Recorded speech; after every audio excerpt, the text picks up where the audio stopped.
In Ireland, a single mother named Sarah moves with her son Chris to a house in the countryside to start a new life. On the way there, Sarah almost runs over someone who suddenly appears in the middle of the road.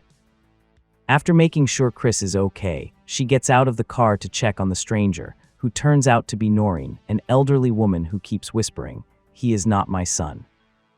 Noreen does not respond to Sarah's questions, but when she turns to look at Chris, her attitude becomes deeply unsettling.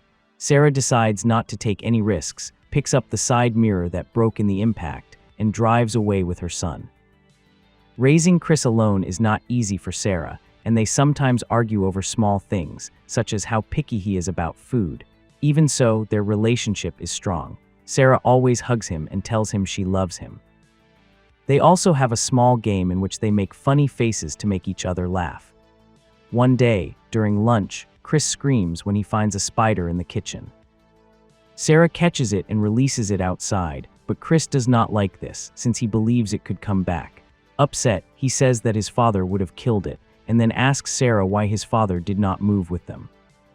Since it is difficult to explain, Sarah simply says that it's complicated, which only makes Chris angrier. He crushes the spider, calls his mother a liar, and runs off into the woods. Sarah runs after him, noticing how the wind grows stronger as she moves forward. She is shocked to find something as astonishing as it is terrifying, a massive sinkhole. Before she can decide what to do, Chris appears behind her and apologizes for mentioning his father, knowing that it makes her sad. Sarah hugs him and takes him away, not wanting him to see the hole. That night, Sarah hears creaking noises at the back door, so she makes sure to lock it before going to sleep. Chris starts attending a new school, but he has trouble making friends. When he is given a flyer about a talent show that will take place soon, Sarah suggests that he sign up so he can get to know his classmates better, but Chris feels insecure. Later, Sarah attends a dinner with some new acquaintances, including her boss Louise.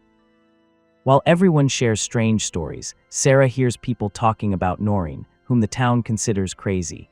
Years earlier, Noreen burst into her son's classroom screaming and causing a scandal. It took 3 teachers to remove her. The boy was later transferred to another school, and she was committed to a psychiatric hospital. However, after being released months later, she ran over her son with her car. No one knows whether it was an accident or if she did it on purpose.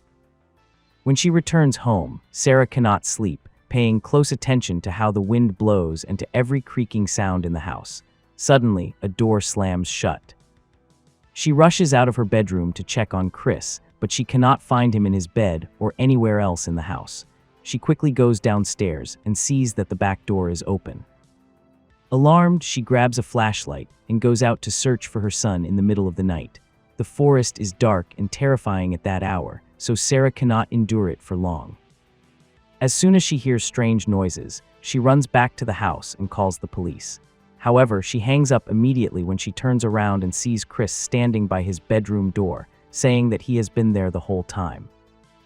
The next day, Sarah goes to see a doctor, who asks if she has a history of anxiety and examines the scar on her forehead, a mark left by an accident that happened a year earlier. The doctor decides to prescribe her sedatives to take before going to sleep. When she gets home, Sarah is startled when Chris appears in the kitchen just a second after she calls him, which convinces her even more that she is suffering from anxiety episodes. She therefore begins taking the pills before going to bed. The following morning, she wakes up and finds Chris with a bouquet of flowers that he picked outside. After scolding him for going out without permission, Sarah accepts the gift and hugs him. The next time Sarah picks him up from school, she notices that Chris has made a lot of friends, even with a boy who used to bully him. On the way home, they once again come across Noreen standing in the road, and both she and Chris stare at each other intensely. Since honking the horn has no effect, Sarah gets out of the car to ask Noreen to move, but finds her whispering once again, this time saying, "That is not your son." At that moment, they are interrupted by Des, Noreen's husband, who apologizes to Sarah for not taking better care of his wife. Noreen takes advantage of the distraction to walk toward the car and begin hitting the passenger side window, screaming, "That is not your son." She even starts smashing her head against the glass in an attempt to break it. Sarah does not waste any time and drives off as Des grabs his wife to keep her from chasing them, although she continues struggling to break free. The following morning, while taking Chris to school, Sarah decides to stop by Noreen's house, only to find her dead on the ground, with her head buried in the earth. Later, when the police arrive at her house to take her statement, Sarah notices that one of the officers is distracting Chris by playing arm wrestling with him. For a moment, she thinks she sees Chris use unnatural strength to win and even break the officer's wrist, but it turns out to be only a hallucination. Afterward, while taking a shower, Sarah notices that the scar on her forehead is bleeding for no apparent reason. The next day, when she returns to work, Noreen's death is the first topic Louise brings up. Sarah changes the subject to motherhood and confesses that sometimes she looks at Chris and feels like she does not recognize him. As a mother of twins, Louise reassures her, saying that this is completely normal, just one of the many things a mother has to adapt to as children grow up so fast. Later, Sarah attends Noreen's funeral, which is held at her house, where she discovers that there are dozens of mirrors hanging in every room, although for now they are all covered with black cloths. Des, devastated by grief, approaches her to share a drink, and Sarah takes the opportunity to ask him why Noreen said that Chris was not her son. Des explains that after his own son's 8th birthday, Noreen began to notice small changes in his personality and eventually became convinced that the boy was an imposter. However, it was not Noreen who killed the child, it was Des himself, who did not see him while driving out of the driveway. Days pass, and Sarah tries to return to her usual routine.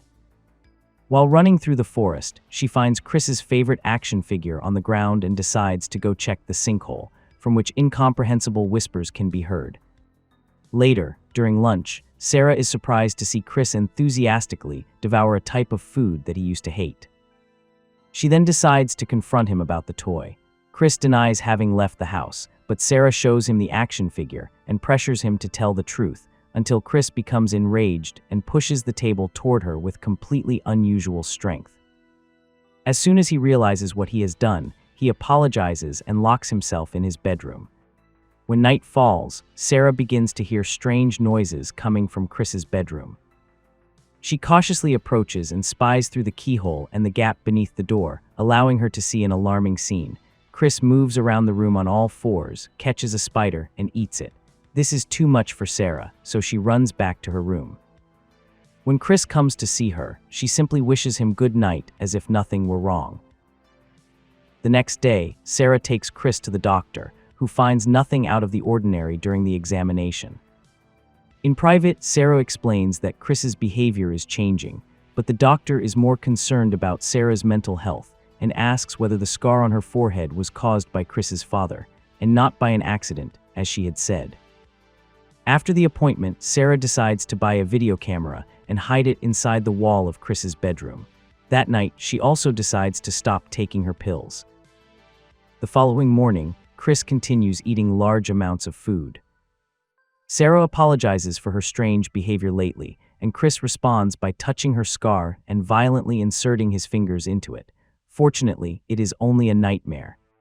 In the afternoon, Sarah attends Chris's school talent show. His class sings as a choir, and the chosen song talks about a hole in a bog. Suddenly, the room goes completely dark and everyone disappears, leaving Sarah alone on the stage with Chris, who recites the lyrics with a completely empty, emotionless voice. Sarah flees the auditorium, but she cannot find any open door to exit the building. Louise finds her and asks what is wrong, to which Sarah responds that Chris is not her son. At that moment, Chris appears with his teacher, and Sarah runs away once again. This time she manages to get out of the building and return home, where she checks the hidden camera to watch the recording. What she finds there is quite terrifying, so she decides to seek a second opinion and goes to see Des. The man welcomes her again into his home and explains that all the mirrors hanging there were Noreen's idea, because only mirrors can show the truth, and she always wanted to be sure that her husband was really himself. Sarah shows him the recording and tells him that the same thing that happened to his son is now happening with Chris, but Des refuses to accept that his son had any problem and throws the camera to the ground, breaking it. Even so, he refuses to call her crazy. Sarah returns home and retrieves the camera's SD card. Chris is already waiting for her. Since he does not like being left alone, Sarah explains that she left because she was not feeling well, which earns her a hug from her son. Later during dinner, it is revealed that Sarah has been putting sedatives in Chris's food. He once again eats another dish that he used to hate. When they finish eating, Sarah asks him to play their favorite game, but Chris clearly does not remember it. Sarah then tells him that he is not her son. The creature wearing Chris's face roars and attacks her, slamming her against the kitchen several times until she loses consciousness. A few minutes later, Sarah wakes up and finds herself being dragged by the creature, which tries to bury her head in the ground, just as it happened to Noreen. Fortunately, at that moment the sedatives she had given it take effect, and the monster collapses unconscious. Sarah manages to break free before being completely buried and escapes on her own. She takes the false Chris back to the house and leaves him in the basement. Then she uses the broken side mirror to look at his face, revealing the terrifying absence of facial features on the monster. The creature wakes up and attacks Sarah again, but despite its supernatural strength, she manages to push it back with relative ease since it still has the body of a child. As the being emits a demonic screech, Sarah runs upstairs and locks the door. Now that she has left it behind, Sarah can focus on recovering the real Chris. She grabs a flashlight and runs into the forest, where she approaches the sinkhole and lets herself be swallowed by it. She falls into an underground tunnel.